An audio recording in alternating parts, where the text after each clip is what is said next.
हम सभी श्रवण करेंगे श्रीमद् भागवतम के अंतर्गत प्रथम स्कंध अध्याय 7 श्लोक संख्या 5 नंबर श्लोक आज हम श्रवण करेंगे। यया सम्मोहितो जीव आत्मानं त्रिगुणात्मकं परोपि मनुते अनर्थम तत्कृतं चाभिपद्यते। पहले इसका शब्दार्थ श्रवण करेंगे, फिर भावार्थ की ओर आगे बढ़ेंगे। जीवात्मा तीनों गुणों से अतीत होते हुए भी इस बहिरंगा शक्ति के कारण अपने आप को भौतिक पदार्थ की उपज मानता है और इस प्रकार भौतिक कष्टों के फलों को भोगता है। चलिए अब इसके तात्पर्य को श्रवण करते हैं।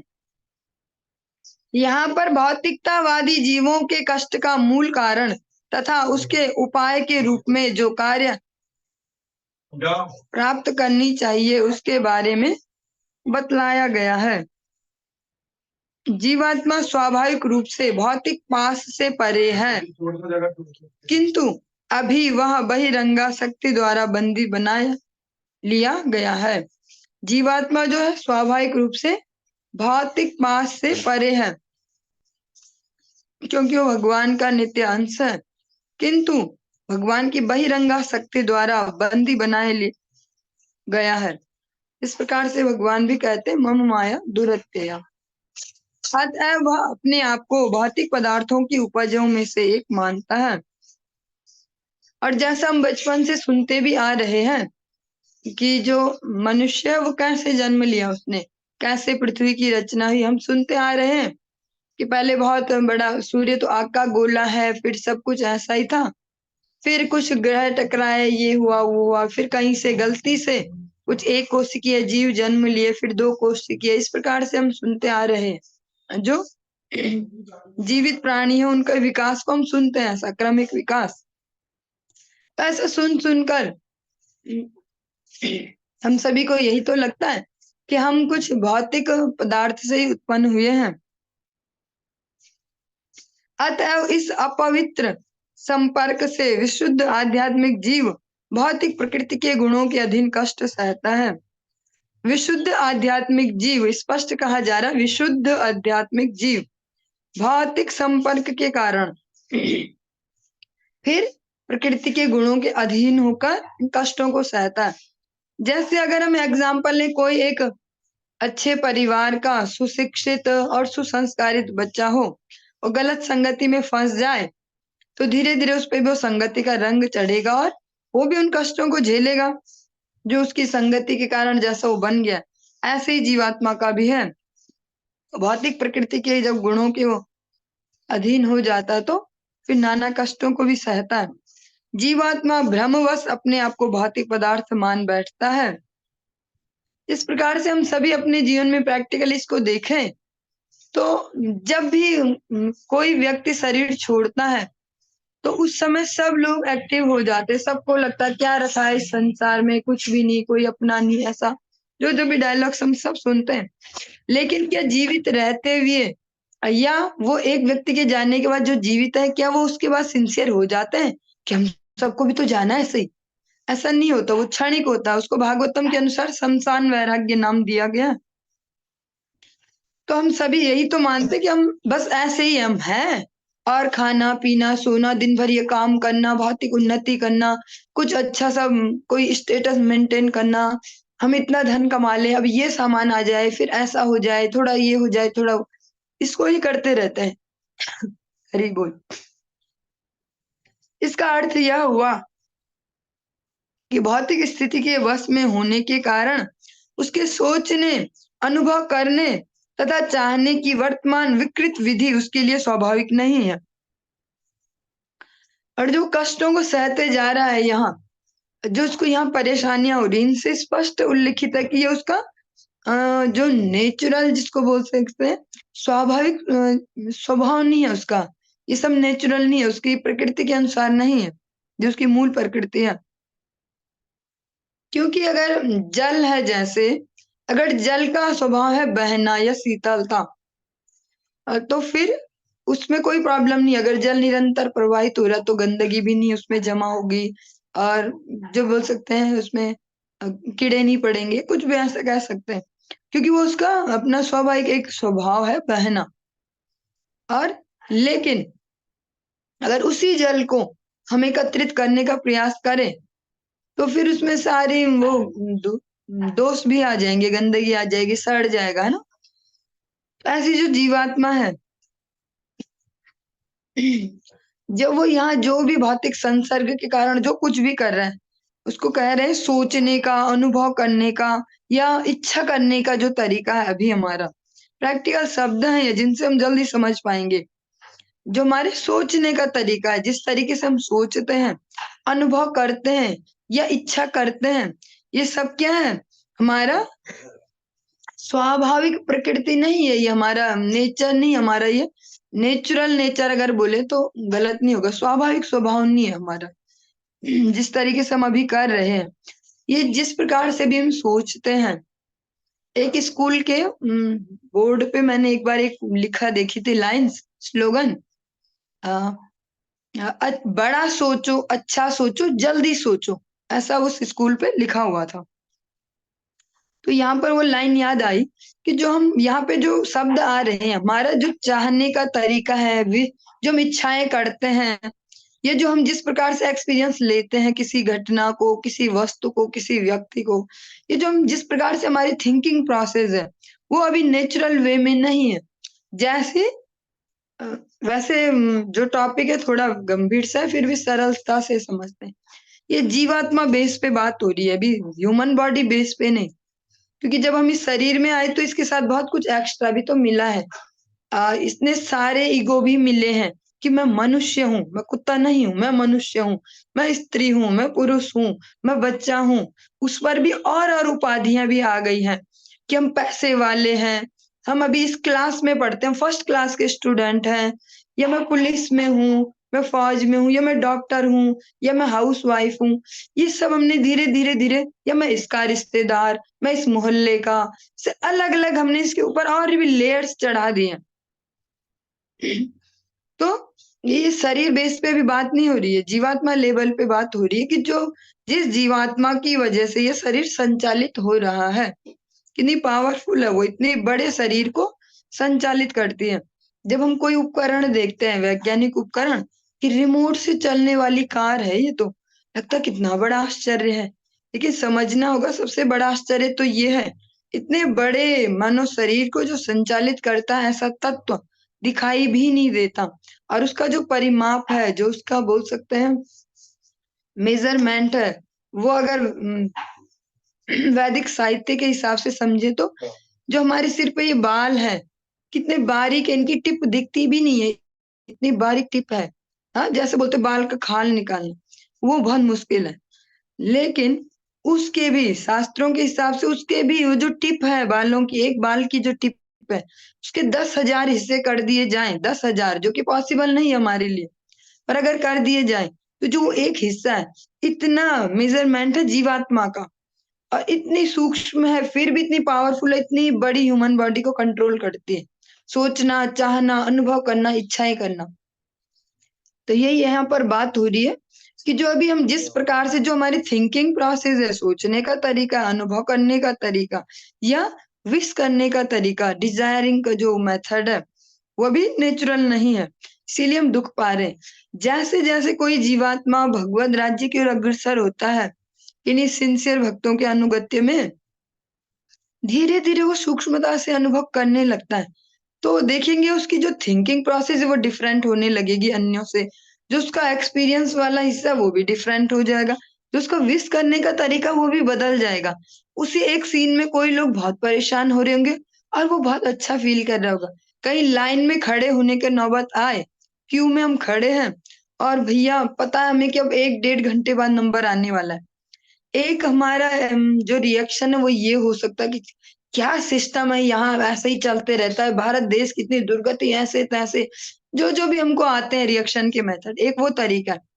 एक कोई भक्त होगा, वो उसको इस प्रकार से भी ले पाएगा कि भैया जिस जिस लाइन में मैं खड़ा हूँ, कोई तो मजबूरी है मेरी कि जो मैं यहाँ खड़ा हूँ, उसको मैं कैसे करूं कि जो हम जप माला साथ लेके घूमते हैं ना अपने गले में या कहीं भी जेब में कहीं पे भी, उसका यूज कर लिया जाए, उसमें हाथ घुसा के भगवान का नाम जप कर लिया जाए। तो खड़ा होना तो हमारी मजबूरी, अभी कोई ऐसा हम पे उपाय है नहीं कि तुरंत हमारा ही नंबर आ जाए।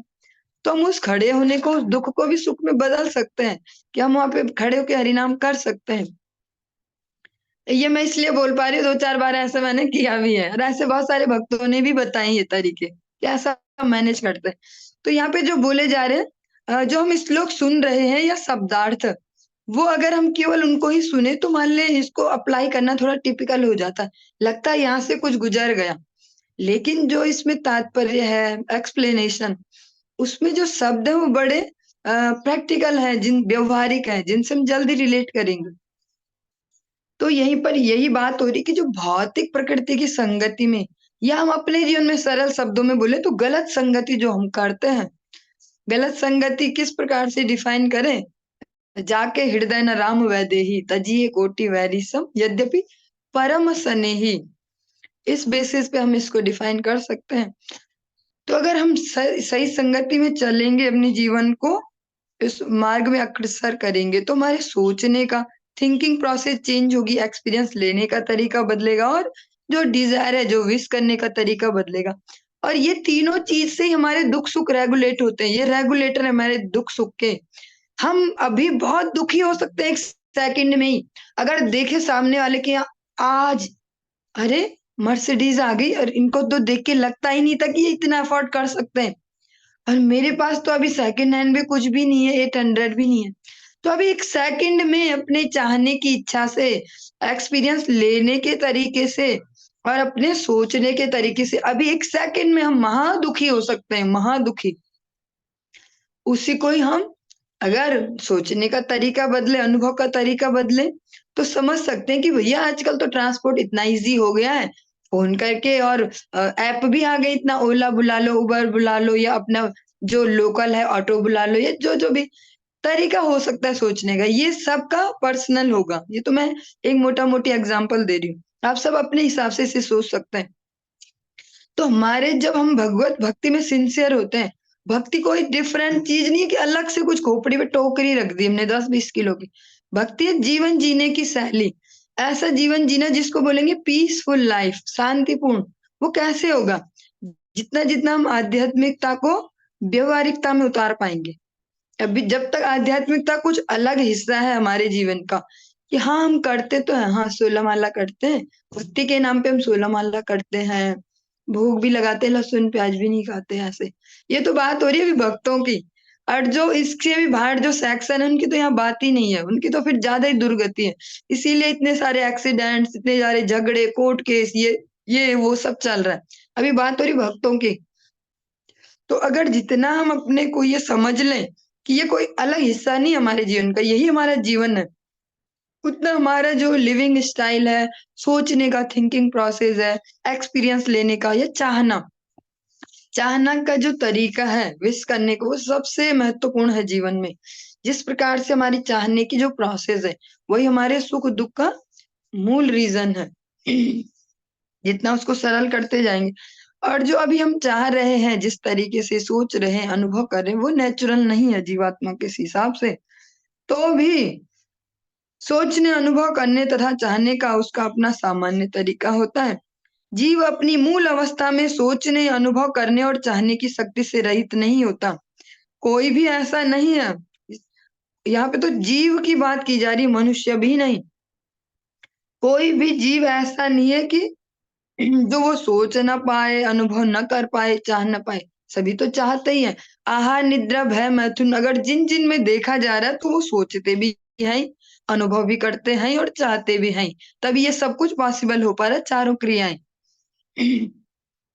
भगवत गीता में भी पुष्टि हुई है कि बद्ध जीव का वास्तविक ज्ञान अज्ञान से ढका रहता है।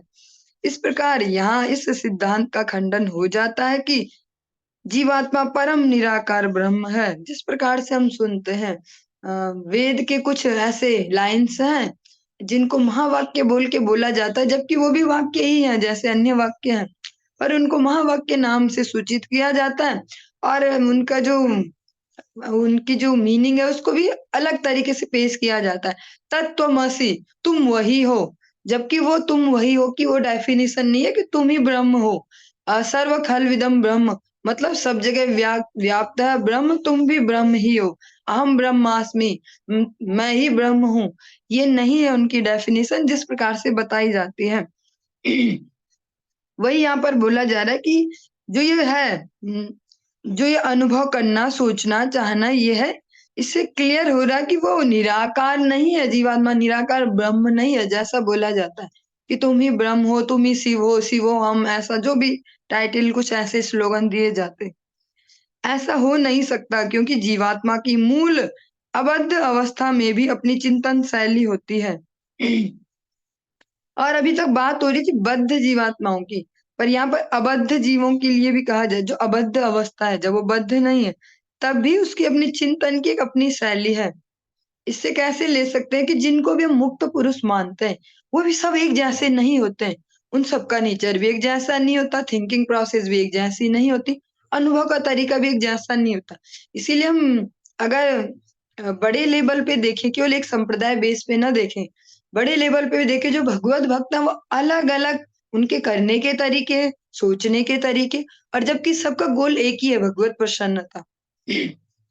तो मुक्त अवस्था में भी सबका जो ये चिंतन शैली वो अपनी होती है, क्योंकि भगवान ने स्वतंत्र, भगवान स्वयं भी है सुविज्ञ स्वराट, और वही एक अमाउंट में जीवात्मा को भी दिया स्वतंत्रता।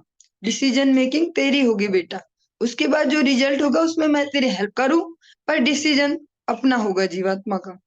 वर्तमान बद्ध अवस्था बहिरंगा शक्ति के प्रभाव के कारण है, जिसका अर्थ यह है कि परमेश्वर पृथक रहते आते हैं और मोहमयी शक्ति माया पहल करती है। भगवान कभी नहीं चाहते कि जीवात्मा बहिरंगा शक्ति द्वारा भरमाया जाए।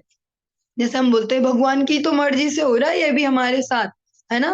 बहुत सारे जो भक्ति में भी आगे बहुत सारे लोग इस प्रकार से बोलते हैं कि देखो नहीं जा पा रहे अगर हम धाम में, भगवान की तो मर्जी होगी। अगर नहीं आ पाए हम वहाँ कीर्तन में, शायद भगवान की जो मर्जी, ठाकुर जी की जो मर्जी, राधा रानी जैसी मर्जी। तो भगवान की कभी भी ये मर्जी नहीं होती। भगवान कभी भी नहीं चाहते कि जीवात्मा बहिरंगा शक्ति द्वारा भरमाया जाए। भगवान बहिरंगा शक्ति भी इस तथ्य से भली भांति परिचित है, किंतु वह अपनी मोहिनी शक्ति से विस्मृत जीव को भरमाए रखने का अकृतज्ञ कार्य करती है। और जो भगवान की माया शक्ति है, बहिरंगा शक्ति, उन्हें भी पता है कि ठाकुर जी नहीं चाहते किसी को भरमाना, फिर भी वो इस कार्य को करते हैं। जो विस्मृत जीव हैं, उनको भरमाए रखना, ये शब्द बड़ा इंपॉर्टेंट है यहाँ पे। विस्मृत जीव, जिसको अगर श्री चैतन्य चरितामृत का एग्जाम्पल दें, भक्ति विनोद ठाकुर जी जैव धर्म अपने ग्रंथ में इसको बहुत जोर दे के कहते हैं, कृष्ण भूली से जीव अनादि बहिर्मुख। कृष्ण भूले से जीव, जो यहाँ पर कहा जा रहा है विस्मृत जीव, अतएव माया तारे देय संसार आदि दुख। मारे जो मूल व्याधि है वह भगवत विस्मृति, जो मूल कष्ट का जो बेस कारण है, रूट कॉज है किसी भी प्रॉब्लम का हमारे जीवन में, वह भगवान से विमुखता, भगवान को भूल जाना। भगवान भ्रामिका शक्ति के कार्य में कोई बाधा नहीं डालते, क्योंकि उसके ये कार्य बद्ध जीव को सुधारने के लिए आवश्यक है। और भगवान भी जो माया शक्ति है उनके कार्य में फिर बाधा नहीं डालते, हस्तक्षेप नहीं करते, जबकि वो नहीं चाहते कि जीव भूले उन्हें, उन जीव दुख झेले, माया द्वारा भ्रमित हो। पर जब माया देवी अपना प्रभाव दिखाती है तो भगवान हस्तक्षेप नहीं करते। वो बहुत अच्छे एडमिनिस्ट्रेटर हैं भगवान। वो फिर दखल नहीं देते कि भैया मैं इस स्कूल का प्रिंसिपल हूँ, ये बच्चा मुझे पसंद है, तो टीचर को नहीं बोलेंगे कि इसकी गलती पे क्यों मारा इसको, वो नहीं बोलेंगे। अब इसका आगे जो एक दृष्टांत है वो भी श्रवण करते हैं। कोई स्नेहिल पिता नहीं चाहता कि अन्य कोई व्यक्ति उसकी संतान को प्रताड़ित करे। कोई पिता जो अपने बच्चे को बहुत प्रेम करता हो, वो नहीं चाहता कि कोई अन्य आदमी उसके बच्चे को पीटे।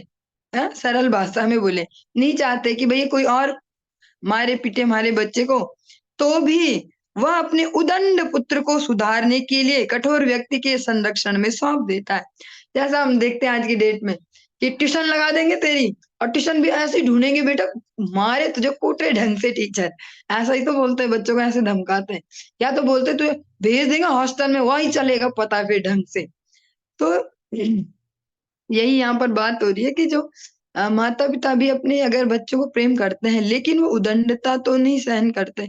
अगर देख रहे हैं कि हमारे हाथ से बाहर है, अब हमारे बस का तो है नहीं पीटना, इतना मोह है हमारा इनमें, हम नहीं मार पाएंगे, तो किसी ऐसे को दे देते कि तू पैसा भी ले ले पर कूट इसको, सुधार इसको, है ना।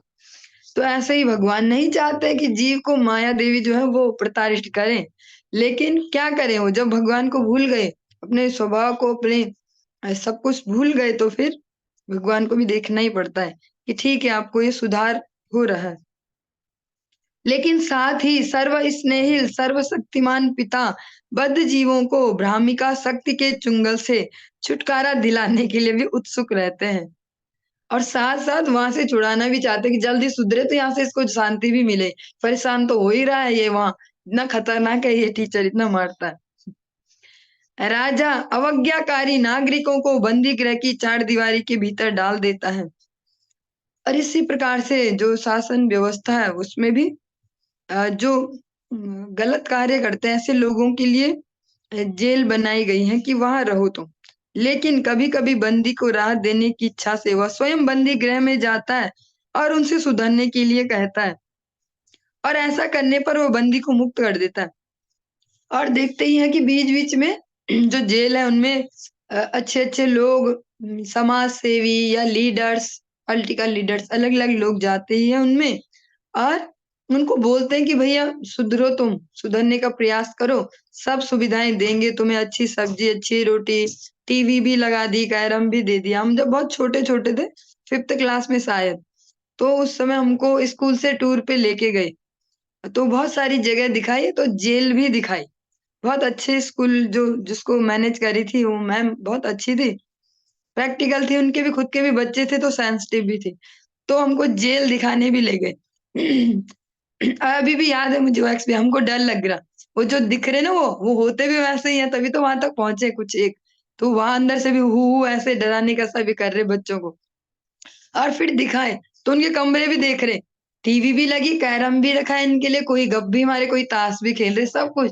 तो हमें लग रहा है जेल कैसे है भाई, यहाँ तो सब सुविधा है, हमको तो घर वाले टीवी देखने नहीं देते, इनके लिए मजे से टीवी लगी, कैरम भी है, सब कुछ है। तो बचपन के हिसाब से हमको लगा यहाँ तो बहुत बढ़िया है इनके लिए, टाइम पे खाओ पियो मजे करो बस। तो फिर उसके ऐसा करने पर वह बंदी को मुक्त कर देता है और सुधरने का उन्हें मौका देते हैं। जो सुधरता है तो उसकी जल्दी से सजा माफ भी हो जाती है। इसी प्रकार परमेश्वर अपने राज्य से ब्राह्मिका शक्ति के राज्य में अवतरित होकर भगवत गीता के रूप में राहत देते हैं। और भगवान ने ये जो छूट दी है सुधरने की, कैसे दी है, भगवत गीता के रूप में, कि ये तो सबके पास है। और आज की डेट में तो कोई कहीं भी है, हिमालय पर्वत पर भी नहीं बोल सकता कि भगवत गीता हम तक नहीं पहुंची।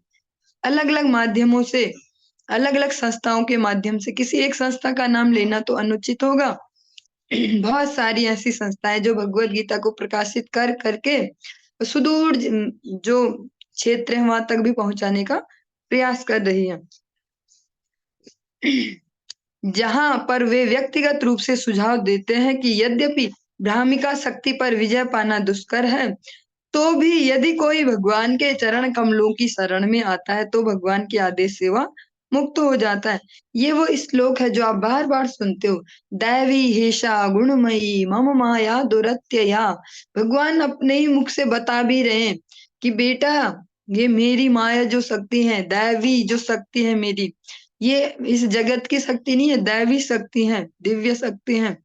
दैवी हेषा गुणमयी मम माया दुरत्यया, जो मेरी दैवी शक्ति है, जो माया शक्ति है, दुरत्यया, दुरत्यय है ये, किसी और के लिए इसको पार पा पाना अपने प्रयास से संभव नहीं है।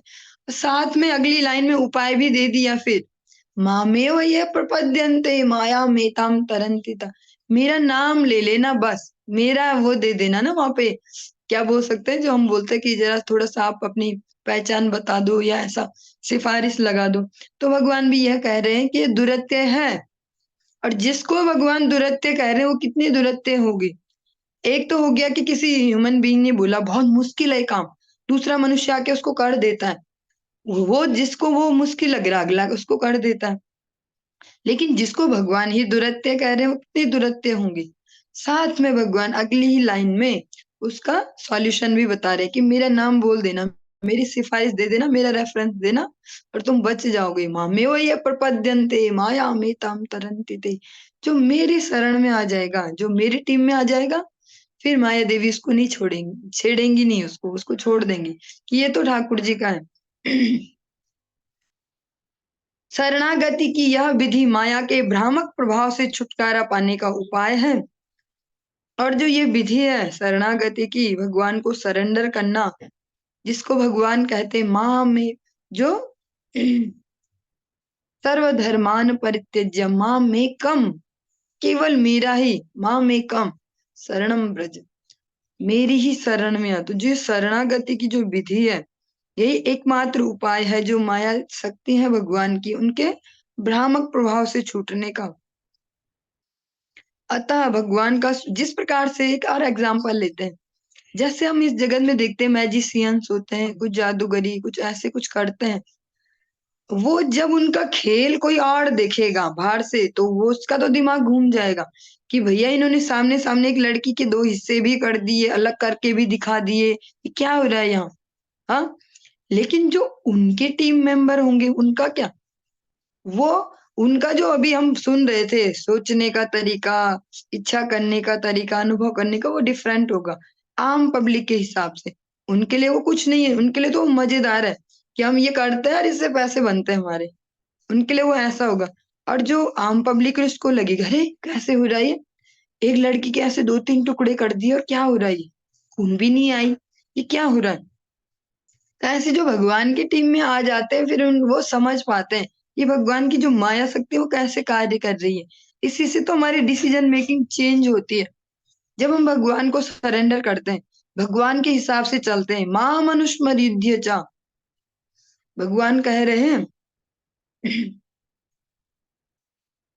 चलिए अभी इसके स्टार्टिंग शब्द भी याद, तस्मात् सर्वेषु कालेषु माँ मनुष्मर युद्ध चा, हर क्षण, तस्मात् सर्वेषु कालेषु, सब समय, कोई ऐसा नहीं बोला सुबह के समय कि शाम के समय, रात के कि मुसीबत के समय, ऐसे नहीं।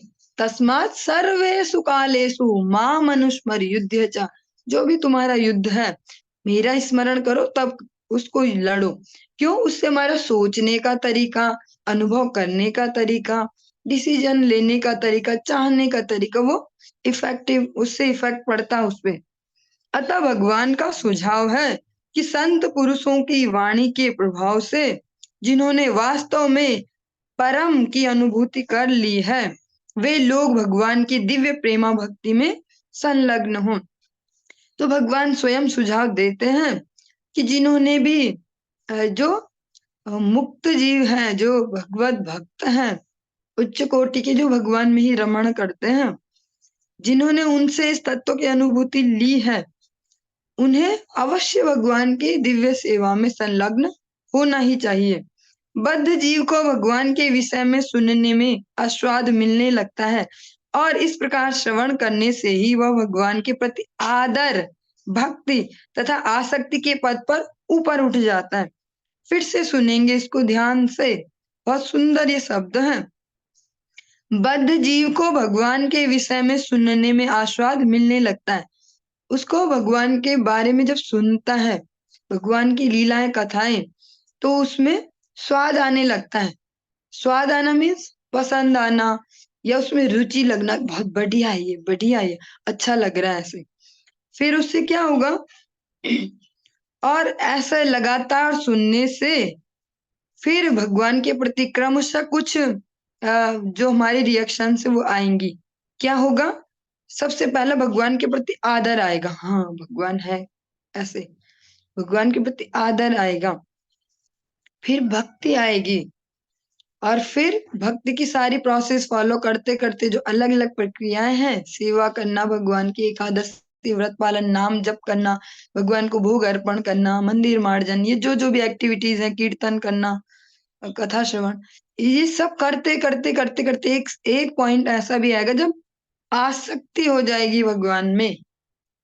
जब ऐसा पॉइंट आ जाएगा कि अब हम एकादशी नहीं छोड़ सकते, चाहे उसकी कोई भी कीमत हमें दे दे, तब वो दिमाग में से वो जो है ना, वो एक छोटा सा पॉइंट वो हट जाएगा कि इसके बदले ये, तब ये हो जाएगा कि इसके बदले कुछ भी नहीं, एकादशी मतलब एकादशी। फिर चाहे उसमें फिर हमें राष्ट्रपति पोस्ट मिल जाए, चाहे करोड़ों रुपए मिल जाए, चाहे हमारा कोई गला काट रहा है, या कुछ भी ऐसे अनुकूलता प्रतिकूलता कुछ भी हो सकता है, उसको बोलेंगे फिर आसक्ति वाला जो लेवल है। तब कोई और ऑप्शन नहीं होगा कि अगर एक ऐसा बोले तो छोड़ दोगे तुम एकादशी, फिर वो नहीं होगा, फिर वो नेचर में आ गए कि एकादशी के तो हम करते ही हैं, वो बस हमारा जीवन है, वो जैसे हम सांस लेते ही हैं, पानी पीते ही हैं, ऐसे एकादशी करते ही हैं, भगवान नाम जप ऐसे करते ही हैं। और इस सब के लिए क्या आवश्यक है? निरंतरता। शरणागति विधि से सभी कुछ पूरा हो जाता है। यहाँ पर व्यास देव के अवतार रूप में भगवान ने यही सुझाव रखा है। इसका अर्थ यह हुआ कि भगवान द्वारा बद्ध जीवों का दोनों प्रकार से उद्धार किया जाता है। एक तो भगवान की बहिरंगा शक्ति के द्वारा दंडित होकर, और दूसरी ओर भगवान द्वारा अंतस्थ और बाह्य गुरु बनकर। इसको अगर हम शिक्षा के उससे देखें तो जिसको बोलते हैं अभिप्रेरणा, मोटिवेशन, वो दो टाइप की होती है। एक तो होती है अंतः और एक बाह्य।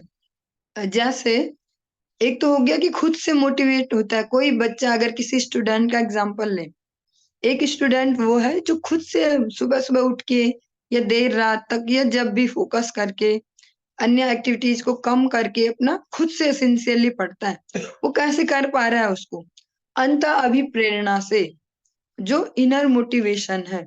या जैसे एग्जांपल एक चिड़िया का, वो इतनी बारिश में या प्रतिकूल मौसम में भी जिसके घोंसले में छोटे छोटे बच्चे हैं, वो कैसे भी करके अपनी जान को बाजी पे लगा के कैसे भी उनके लिए दाने जरूर लाती है। तो क्या उसको किसी ने डंडा मारा कि तू दाने ला इनके लिए? नहीं, अंत अभिप्रेरित है स्वतः। और एक होती है बाह्य अभिप्रेरणा, कि फिर डंडा मार के पढ़ाया जाता है कि बेटा पेपर आ रहे, बैठ यहाँ पे, और डंडा लेके बैठ जाओ उसके सर पे कि पढ़, बोल, सुना मुझे इसका आंसर, एक वो हो गया। तो ऐसी यही भगवत राज्य में भी चलता है, सेम टू सेम। एक तो हो गया जो भगवान की माया शक्ति है, जब वो थपेड़े देती हैं, अलग अलग प्रकार से दुख देती हैं, तो आड़तो जो वो वाला सीन है, वो फिर भक्ति में आते हैं, दुखी होके आते हैं कि बहुत दुख है इस जीवन में, बहुत दुखी है, ये समस्या वो समस्या, क्या पता इनके साथ फिट होके सॉल्व हो जाए। ये जो भक्ति करते हैं ये लोग, इनके साथ फिट होके सॉल्व हो सकती है शायद। वो सीन वो वाला है बाह्य अभिप्रेरणा। अंत अभिप्रेरणा कैसे? कि कि कोई ऐसी कोई सीन भी नहीं है, फिर भी रुचि है कि हम लगे हरि नाम में, हमारा मंगल होगा, वो अंतःप्रेरणा। दूसरी ओर भगवान द्वारा अंतस्थ और बाह्य गुरु बनकर, जो भगवान अंत में चित्त गुरु रूप में हमको मोटिवेट करते हैं, हमको बताते हैं कि ये करो। और एक बाह्य रूप से जो वैष्णव संत जन जो हमको अभिप्रेरित करते हैं। वो हमको मारते तो नहीं है, डंडा लेके तो नहीं दौड़ते गुरुजी हमारे पीछे, या कोई वैष्णव जन कि करो तुम हरि नाम करो। ये अलग बात है कि ऐसे कुछ गुरुजन हुए भी हैं, उन्होंने डंडे के दम पे भी हरि नाम करवाया है। एक प्रभुपाद के एक दो जन ऐसे भी हुए हैं, अपने शिष्यों को डंडे के जोर पे भी एक एक लाख हरिनाम करवाया, सच में डंडे मारे उन्होंने कि करो, करना पड़ेगा। लेकिन अधिकतर ऐसा नहीं देखा जाता, वो अंत अभिप्रेरित ही करते हैं कि भगवान की कथाएं सुनाएंगे, हरि नाम का जो महत्व है उसको समझाएंगे, उसके लाभ गिनाएंगे, हमें सांसारिक लाभ भी बताएंगे ताकि हम मोटिवेटेड हो पाए। सर्वात्म स्नपनम परम विजयते श्री कृष्ण संकीर्तनम, इसकी अलग अलग प्रकार से व्याख्या की जाती है हमारे लिए ताकि हम मोटिवेट हो पाए।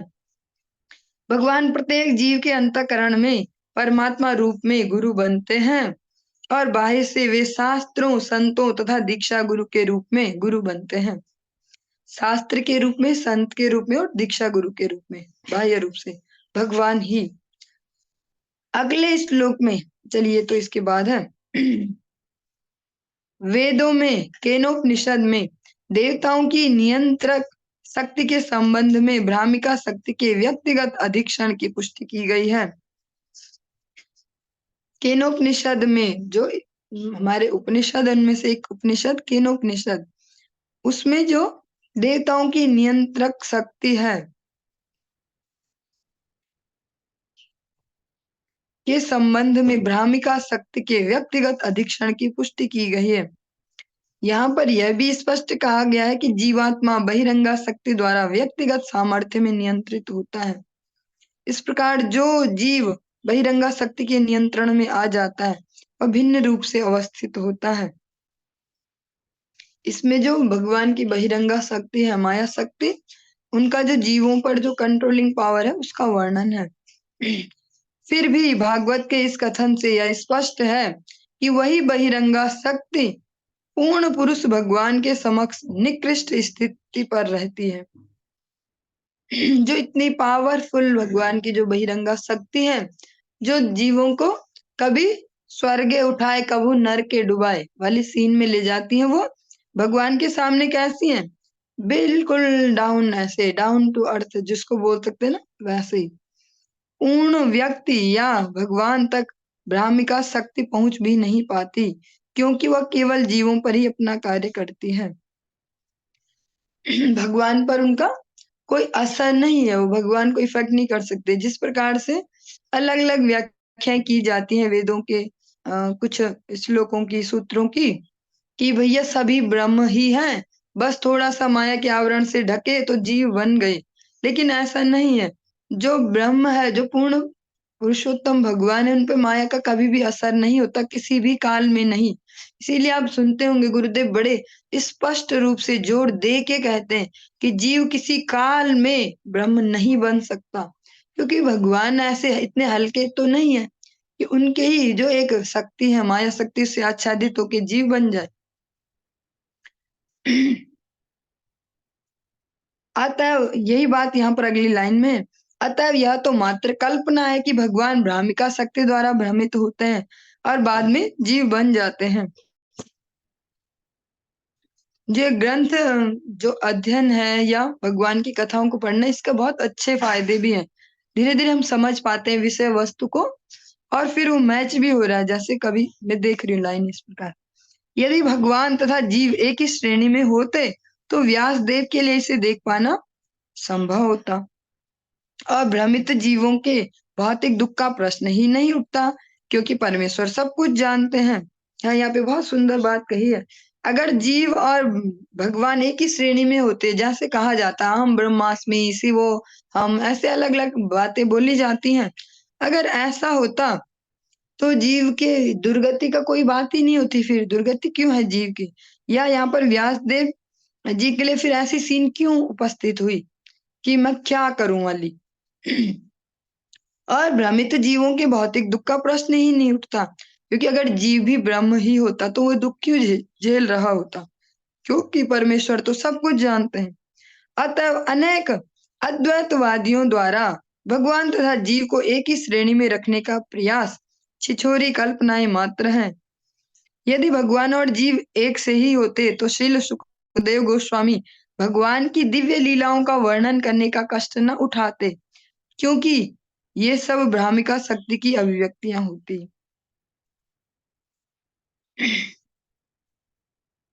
जिस प्रकार से जो अद्वैत सिद्धांत है, अलग अलग जो फिलॉसफीज हैं आध्यात्मिक, उनमें से अद्वैतवाद जो है उसके अंतर्गत कहा जाता है कि जीव ही ब्रह्म है, अहम ब्रह्मास्मि यत् तत्त्वमसि, इस प्रकार से जो वाक्य कहे जाते हैं।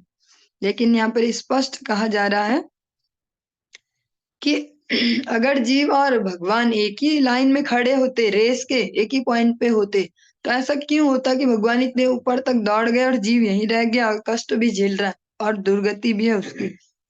और सुखदेव गोस्वामी जैसे जो स्वरूप सिद्ध व्यक्ति हैं, फिर वो भगवान की लीलाओं का क्यों वर्णन करते?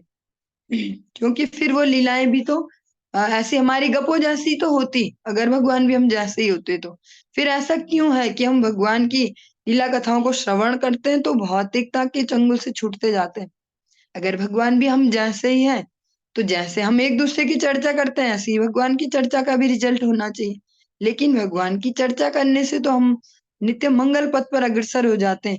जो भी व्यक्ति भगवान की चर्चा में उत्साह दिखाने लगता है, सुनने में कहने में, उसका आचरण शुद्ध होते जाता है। ऐसा क्यों फिर, अगर भगवान और जीव एक ही श्रेणी में होते? हम सब लोग जो ये ग्रंथ श्रवण कर रहे हैं या जो भी हरि कथा श्रवण करते हैं, इसमें से हमें धीरे-धीरे जो हमारी बेसिक वो है ना थिंकिंग प्रोसेस, उसमें कुछ बातें क्लियरली भेजनी होंगी, तभी जाके हमारी आध्यात्मिक उन्नति हो पाएगी। भले आप बहुत सारी बातों को समझ नहीं पा रहे होंगे, ऊपर से उड़ रहा होगा, फिर भी कुछ एक लाइन इसमें फिट करनी होंगी। वो हमारे लिए बहुत हेल्पफुल होंगी हमारे आध्यात्मिक जीवन में। एक तो क्लियर करना होगा क्योंकि समाज में इस समय जो स्थिति है, अब ये वाली स्थिति भी नहीं है जैसा हम सुन रहे हैं कि ये अद्वैतवादी, ये वैसे, अब तो सब एक जैसे ही हो गए। तो हमें बहुत सूक्ष्मता से, बहुत ही बोल सकते हैं सावधानी से समझना होगा कि पहले क्लियर करना होगा अपने ही बेस पे, अपने लेवल पे कि हम कभी भी भगवान नहीं थे और न कभी भगवान हो पाएँगे। हम अलग से एक जीव हैं, जीवात्मा, जो इन अपने कर्म फलों के कारण, कर्म फल भी क्या, सबसे बड़ा जो कर्म है हमारा गड़बड़ कर्म, वह भगवान से विमुखता, भगवान को भूलना, उसके कारण इन शरीरों में है। और इस जगत में हमें ये मौका भी दिया गया है कि आप इस शरीर से इन कर्म फलों को भोगो भी, जो प्रारब्ध के रूप में, अनेक-अनेक परेशानियों के रूप में या अनुकूलता के रूप में भी हमें मिलता है।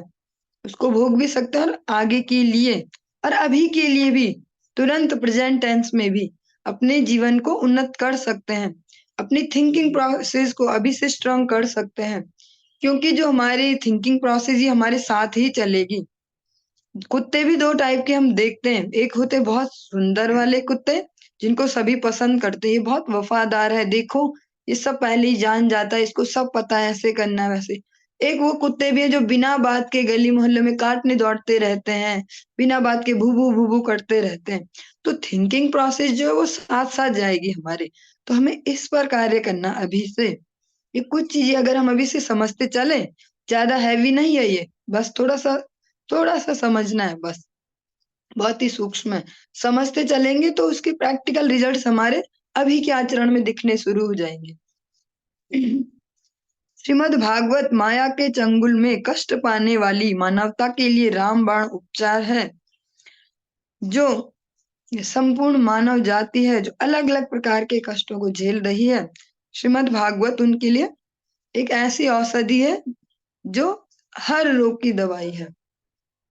श्रीमद् भागवतम का जो आश्रय ले ले ईमानदारी से, डेली उसमें से कुछ ना कुछ एक लाइन अपने जीवन में उतारता रहे, समझना शुरू करे, अपनी जो बेसिक थिंकिंग प्रोसेस है उसको ठीक करते जाए। जो अभी तक की कंडीशनिंग है, जिस भी परिस्थितियों में, जिन भी स्थानों पर, जहाँ भी हमको जन्म मिला, उसके हिसाब से हमारी जो कंडीशनिंग है, सोचने की, कहने की, करने की, उसको अब हम धीरे-धीरे, अभी जब तक हम होश में हैं, हमारी बुद्धि हमारे हाथ में है, हमारे हाथ-पाँव भी अपने हाथ में हैं, तब तक हम उस कंडीशनिंग को भी ठीक कर सकते हैं। वरना एक बार वो टाइम पीरियड चला गया, शरीर भी इतना वो हो गया, जिसको बोल सकते हैं स्वाधीन नहे ये काया। एक कीर्तन है, गोपीनाथ मम निवेदन सुन। तो उसमें कहते हैं कि स्वाधीन नहे ये काया। तो जब तक वो सीन आए उससे पहले ही हम ऐसे अपनी कंडीशनिंग को ठीक कर सकते हैं। अतः श्रील व्यासदेव ने सर्वप्रथम बद्ध जीवों के वास्तविक रोग का निदान किया, जो है बहिरंगा शक्ति द्वारा भ्रमित होना। उन्होंने उन पूर्ण पुरुष, परम पुरुष के भी दर्शन किए, जिनसे भ्रामिका शक्ति बहुत दूर रहती है। यद्यपि उन्होंने रुग्ण बद्ध जीवों तथा रोग के कारणों दोनों को देखा।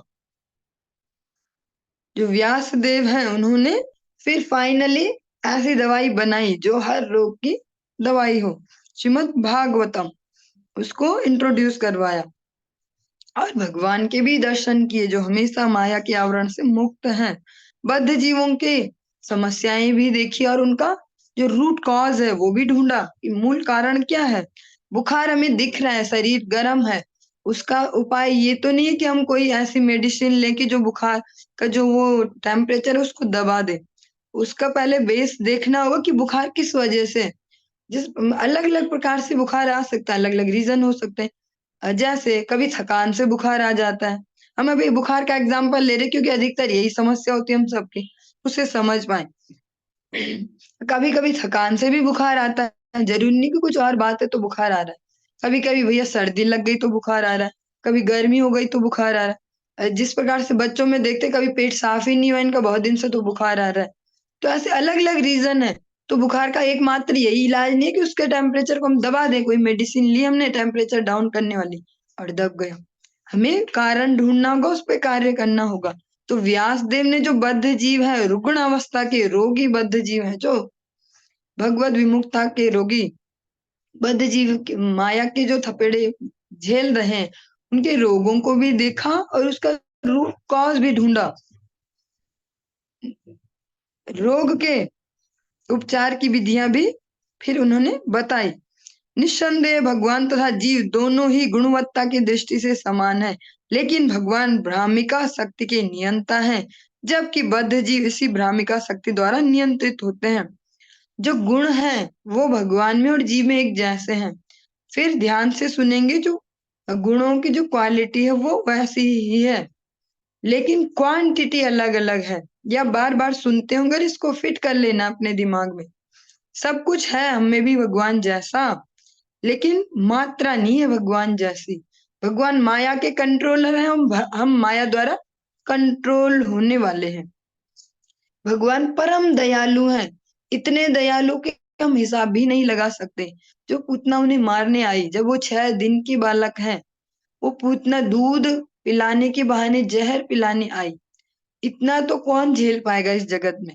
लेकिन भगवान ने उसको भी गुस्से से पटकानी इधर उधर, या भगवान ने कुछ उसके साथ कुछ ऐसा नहीं किया कि देखो इसकी बेइज्जती करवा दो दुनिया में। भगवान ने उसको माँ की गति देके अपने परम धाम दे दिया। यद गत्वा न निर्वर्तन्ते, जहां जाकर वापस नहीं आना पड़ता। इतना दयालु तो कोई नहीं हो सकता। हम थोड़े थोड़े दयालु हो सकते हैं, किसी को 2-4 रुपए दे दिए, किसी की थोड़ी मदद कर दी, पर इतने दयालु तो कभी नहीं होंगे। हमें पता चले ये मानने आ रहा, फिर तो हम सब भूल जाएंगे कि भैया हिंसा नहीं करनी, ये तब तो हम भी कुछ ना कुछ करेंगे। इस प्रकार भगवान तथा जीव एक साथ अभिन्न तथा भिन्न है। गुणों की जो क्वालिटी है उसमें तो अभिन्न है, एक जैसे। अगर इस हाँ अनिता माता जी इसमें सुन रही हैं, आपने बहुत दिन पहले 1-2 हफ्ते पहले एक क्वेश्चन पूछा था जो आपको कहीं से मिला था, तो उसका आंसर ये, अगर मैं उस समय देती तो मैं इस प्रकार से न दे पाती। क्योंकि एक होता है ग्रंथ के आश्रम में रह के देना, उस समय फिर हम अपने जोर से नहीं बोलते कि जीव और भगवान में क्या अंतर है।